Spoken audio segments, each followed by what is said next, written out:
Bienvenue sur Africa 24, à la une de l'actualité de ce jeudi 3 septembre. La tension reste vive au Burundi et surtout à Bujumbura, au lieu de la contestation contre le troisième mandat du président Pierre Nkurunziza. Des affrontements nocturnes ont eu lieu dans plusieurs quartiers de la capitale burundaise. Au moins 4 personnes auraient perdu la vie. Après 3 ans sans parlement, l'Égypte va procéder à des élections législatives avant la fin de l'année. Le dépôt des candidatures a été ouvert ce mardi 1er septembre et pour une période de 12 jours.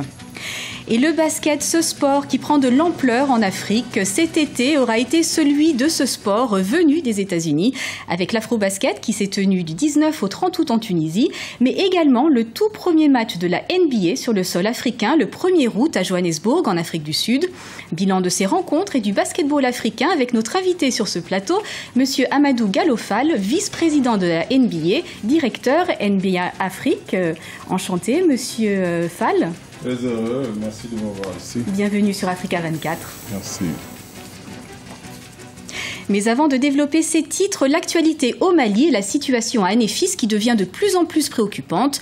Pour la première fois, le président malien a demandé publiquement aux miliciens du Gatia, le groupe d'autodéfense Touareg Imrad et alliés, de quitter Anéfis sans condition.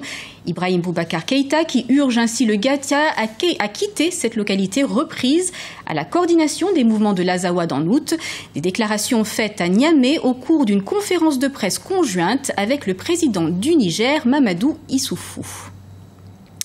La tension ne faiblit pas à Bujumbura, capitale burundaise. Au moins 4 personnes ont perdu la vie et une dizaine de policiers ont été blessés après 2 jours d'affrontements nocturnes entre jeunes et forces de l'ordre dans des quartiers contestataires du troisième mandat du président Pierre Nkurunziza. Une dizaine de personnes ont également été arrêtées. Les précisions de Lizelsi Akizimana. Regain de violence à Bujumbura, la capitale burundaise. Des tirs à l'arme lourde et d'explosions de grenades ont été entendus dans les quartiers du sud et du nord de Bujumbura, mardi 1er septembre et mercredi 2 septembre 2015. C'est vraiment une situation de guerre civile pratiquement qui s'installe quand vous avez pratiquement tous les soirs dans 3-4 quartiers de la ville où ça tire à longueur de nuit sans répit, et que ces quartiers sont pratiquement des quartiers communes pratiquement assiégés par la police ou par l'armée. Le jour ou la nuit, c'est que est dans quelque chose d'extrêmement grave, mais qu'on ne semble pas le prendre au sérieux comme il se devait. Nous sommes dans quelque chose d'extrêmement grave. Les armes crépitent à longueur de nuit et parfois de jour. C'est quelque chose de bien grave. En 2 jours, ces violences ont fait au moins 4 morts civiles et 10 policiers blessés et plusieurs arrestations. Les quartiers contestataires du troisième mandat sont les plus visés. Il s'agit notamment de Moussaga, Chibitoke, Ngagara, Jabé et Nyakabiga. Il est difficile de rétablir l'ordre dans des quartiers, disons, qui contestent toujours le président, à moins d'être devant chaque maison. Le rétablissement de la confiance entre la police et la population des quartiers contestataires passe nécessairement par un dialogue de l'opposition et le pouvoir, et aussi l'éclaircissement de tout ce qui s'est passé au niveau des violences, des jeunes qui sont emprisonnés, des jeunes qui sont tués. Donc c'est vraiment la condition sine qua non. Il faut aussi qu'il y ait des discussions, des débats dans les quartiers pour que la police se familiarise avec les gens et aussi que les gens comprennent le travail de la police. Lors de son discours radiodiffusé du 26 août 2015, le président Pierre Nkurunziza avait donné 2 mois au comité mixte de sécurité pour neutraliser les groupes armés présents sur le territoire burundais, surtout à Bujumbura. 9 ans après le premier mandat d'arrêt international à son encontre, Bosco Ntaganda comparaît depuis ce 2 septembre devant la Cour pénale internationale de La Haye. Jugé pour crime de guerre en République démocratique du Congo, l'ancien chef de guerre doit répondre de 18 chefs d'accusation, dont ceux d'assassinat, viol, pillage et enrôlement d'enfants soldats. Général dans l'armée congolaise de 2007 à 2012, Bosco Ntaganda était le fugitif le plus recherché dans la région des Grands Lacs jusqu'à ce qu'il se rende en mars 2013. Au cours de son procès, l'accusation devrait présenter plus de 8000 documents, dont des rapports d'experts, extraits vidéo et déclarations. Bosco Ntaganda, surnommé Terminator, plaide non coupable. En Égypte, la commission électorale a fixé la date des élections parlementaires du 18 au 19 octobre 2015. Le dépôt des candidatures a été ouvert mardi 1er septembre pour ce scrutin complexe et en plusieurs phases. L'Égypte est restée sans parlement depuis juin 2012 après la dissolution de la chambre principale démocratiquement élue, dominée par les frères musulmans.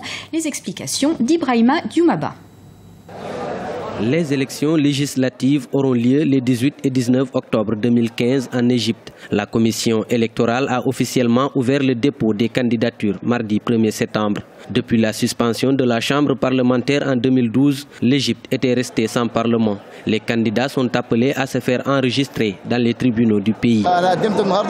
J'ai déposé ma candidature aujourd'hui. La dernière fois, j'avais demandé que les élections soient annulées. Aujourd'hui, tout est en ordre et tout va bien. Si Dieu le veut, je l'espère, je réussirai. Ainsi, je pourrai servir les intérêts des résidents de ma circonscription et du pays dans son ensemble, parce qu'un député ne sert pas seulement une partie du peuple, mais en tant que citoyen de la nation, si Dieu le veut, de par mon métier d'avocat, ma première ambition est d'examiner les projets de loi et de les modifier. La Chambre des députés est composée de 568 sièges, dont 448 seront élus au scrutin uninominal et les 120 autres au scrutin de liste, avec des quotas pour les femmes, les chrétiens et les jeunes. Le président de la République peut en nommer un certain nombre, ne dépassant pas 5% des parlementaires. Nous sommes tous très optimistes. Je vois qu'il y a une énergie positive entre un peuple qui en peu de temps a connu 2 révolutions. La prise de conscience quant au vote et la politique est bonne et si Dieu le veut, je prévois que la phase à venir verra une très forte mobilisation. En ce moment, les indépendants ont de très bonnes chances et si Dieu le veut, ce prochain Parlement exercera son pouvoir avec plus de sérieux car il modifiera la Constitution avec un fondement législatif et élaborera plus de 300 projets de loi. Un deuxième tour du scrutin aura lieu du 22 au 23 novembre, a annoncé la commission électorale au cours d'une conférence de presse. Le vote des Égyptiens de l'étranger est prévu du 17 au 18 octobre. L'Égypte est en pleine relance d'une économie malmenée par des années d'agitation politique suite à l'éviction de l'ancien président Hosni Moubarak et à l'insurrection islamiste dans le Sinaï. Le basketball séduit de plus en plus d'Africains. De grands événements se sont tenus récemment en Afrique. L'Afro-Basket qui s'est joué du 19 au 30 août en Tunisie, une rencontre remportée par le Nigeria. Et avant cela, une toute première mondiale, la NBA, la prestigieuse ligue de basket nord-américaine, a disputé son tout premier match en terre africaine. C'était à Johannesburg, en Afrique du Sud, le 1er août. Opération séduction réussie pour la NBA en Afrique, puisqu'on en parle encore. Pour évoquer ce match inédit, mais également les espoirs du basketball sur le continent africain, nous recevons Monsieur Amadou Gallo-Fall, vice-président de la NBA chargé du développement du basket en Afrique. Monsieur Gallo-Fall, soyez le bienvenu. Merci encore. Alors, grâce à vous, s'est tenu le tout premier match de la NBA en Afrique. Comment vous est venue cette idée ? C'était quand même l'aboutissement d'un travail de longue haleine parce que ça faisait plus de 3 décennies que la NBA était engagée en Afrique. On a ouvert nos bureaux en 2010, basés à Johannesburg, et nous avions aussi commencé le camp Basketball Without Borders depuis 2003. Et puis, on a eu de très grosses vedettes africaines, Hakim Olajuwon, Manu Bol et Dikembe Mutombo, qui ont un peu balisé le terrain. Alors, et depuis qu'on a ouvert nos bureaux, nous avons organisé plus de 100 événements sur plus de 30 pays en Afrique. Alors, ce match était vraiment, l'événement phare sur lequel on travaillait depuis l'ouverture de notre bureau. Il y a 2 ans, l'actuel commissionnaire Adam Silver, qui était à l'époque le député commissionnaire, était venu à Johannesburg nous rendre visite lors du Basketball Without Borders et on avait déjà commencé à en parler. De toute façon, moi, c'était mon objectif depuis que je suis parti de Dallas et que j'ai pris la position pour diriger les activités de la NBA sur le continent. L'idée a toujours été de faire en sorte que tous les gros événements qu'on fait partout dans le reste du monde se passent en Afrique. Alors vous mentionnez justement Hakim Olajuwon qui a été le premier Africain donc sélectionné à jouer en NBA. 21 ans après son arrivée en NBA, est-ce qu'il y a d'autres joueurs africains comme ça que NBA Africa a remarqué? Énormément. On a eu près de 66 joueurs qui sont qui ont de très directs liens avec l'Afrique, qui ont joué dans la NBA. L'année dernière, on a eu une dizaine de joueurs africains qui étaient dans les rosters des différentes franchises.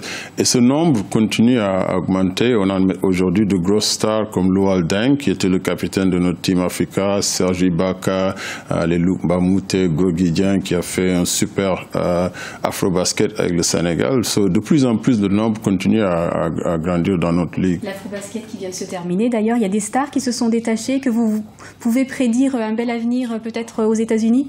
Absolument. Gorgui Dieng continue à confirmer. Il a eu une super rookie season avec les Minnesota Timberwolves. Il a confirmé l'année dernière dans sa deuxième année avec le Sénégal et l'année dernière au championnat du monde à Madrid.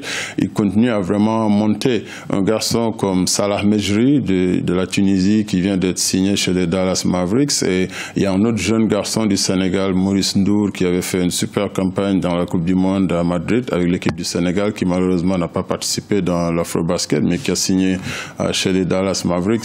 Le nombre va continuer à augmenter. Qu'est-ce qui reste aujourd'hui les grands défis des amateurs de basket et ceux qui veulent devenir professionnels en Afrique? Continuer à bâtir l'infrastructure, à travailler avec...